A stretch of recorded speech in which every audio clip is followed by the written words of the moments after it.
सास और बहू की समस्याओं का समाधान एक साथ। भूमिका भारत में सास बहू के रिश्ते को लेकर हमेशा से ही कई प्रकार की धारणाएं और कहानियां रही हैं। कभी सास और बहू के बीच दूरियां होती हैं, तो कभी वो एक दूसरे से प्यार भी करती हैं। इन रिश्तों में समय के साथ साथ कई बदलाव आते हैं। कभी सास अपनी बहू को अपने बच्चों जैसा प्यार देती है, तो कभी दोनों के बीच टकराव होता है। यह कहानी एक ऐसे सास और बहू की है जिनके बीच प्रारंभ में कुछ मतभेद होते हैं, लेकिन समय के साथ वे अपनी समस्याओं को साझा करती हैं और मिलकर समाधान ढूंढती हैं। अगर आप अपनी माँ से प्यार करते हो और उनको हमेशा खुश देखना चाहते हो तो चैनल को सब्सक्राइब करो, लाइक करो, जय माता दी कमेंट करो। बहुत ही जल्द आपको खुशखबरी मिलेगी। प्लीज वीडियो को लास्ट तक जरूर देखें। अब आगे सुने। शुरुआत कहानी एक छोटे से गांव की है, जहां एक बड़े परिवार में सास राधिका देवी और उनकी बहू पूजा रहती हैं। राधिका देवी एक बहुत ही समझदार और पारंपरिक महिला थीं। पूजा, राधिका की बहू, एक आधुनिक विचारों वाली महिला थी।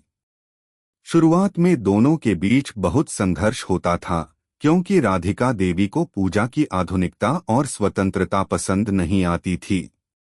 पूजा का मन कभी घर के पुराने रीति रिवाजों में नहीं लगता था। पूजा चाहती थी कि सास और उसका रिश्ता मित्रवत हो, पर राधिका देवी को यह विचार पसंद नहीं आता था। राधिका देवी का मानना था कि एक बहू का अपना स्थान और कर्तव्य घर के पारंपरिक ढांचे के अनुसार होना चाहिए।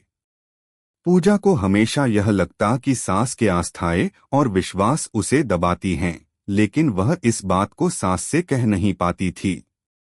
दोनों के बीच एक दीवार सी बन गई थी, जो समय के साथ बढ़ती ही जा रही थी। लेकिन एक दिन कुछ ऐसा हुआ जो दोनों को सोचने पर मजबूर कर दिया।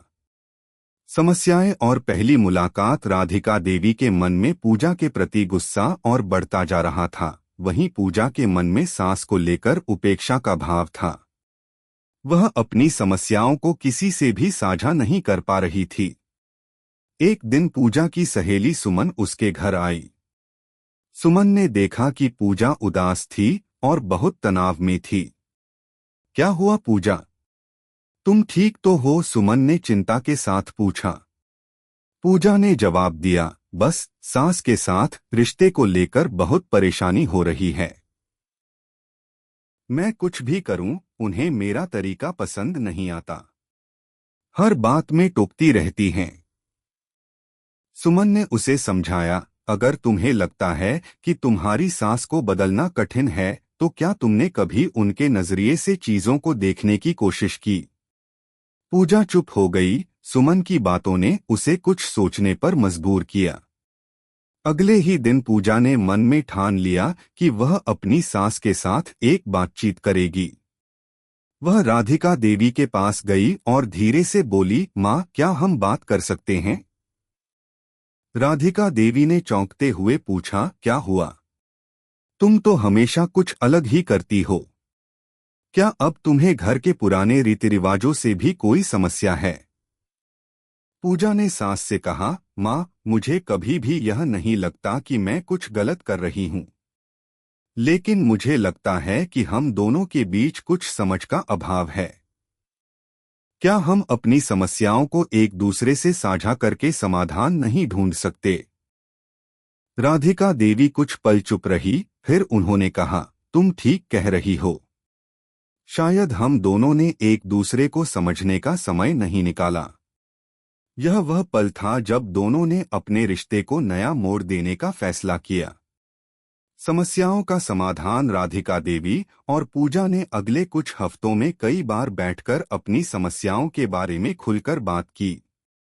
पूजा ने बताया कि उसे सास की आलोचना करने वाली बातें बहुत बुरी लगती हैं।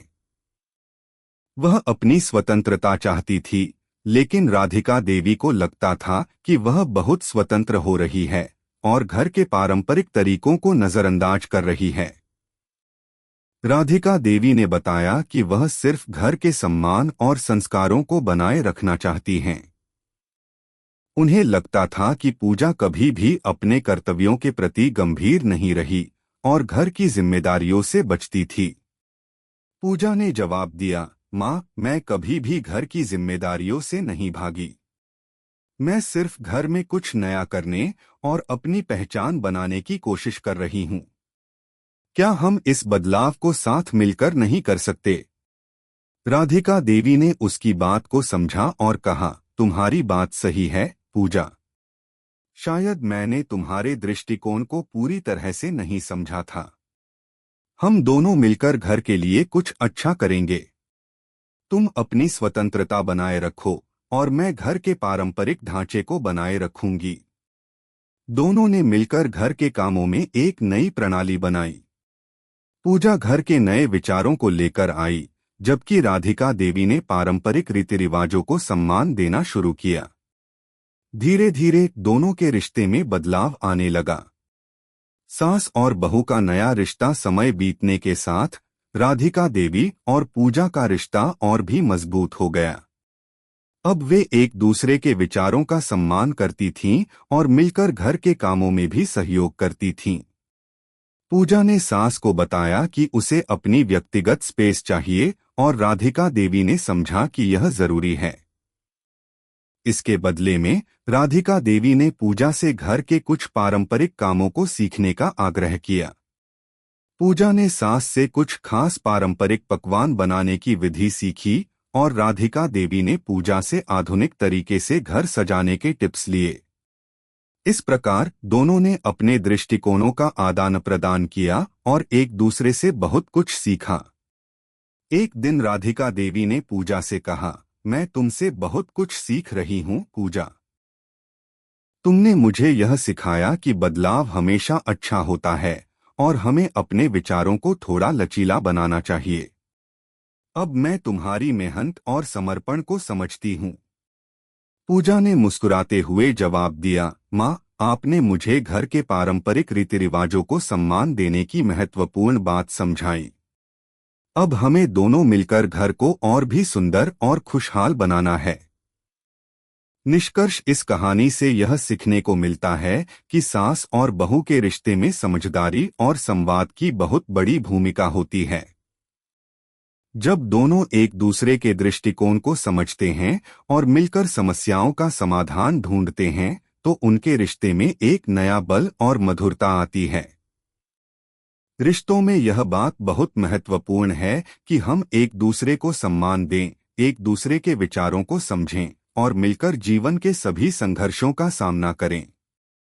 सास और बहू का रिश्ता केवल घर के कामकाज तक ही सीमित नहीं है, बल्कि यह एक साथी और मार्गदर्शक का रिश्ता भी हो सकता है, जब दोनों एक दूसरे को समझें और सहयोग करें। कैसी लगी आपको कहानी? प्लीज कमेंट करो, लाइक करो, सब्सक्राइब करो। धन्यवाद।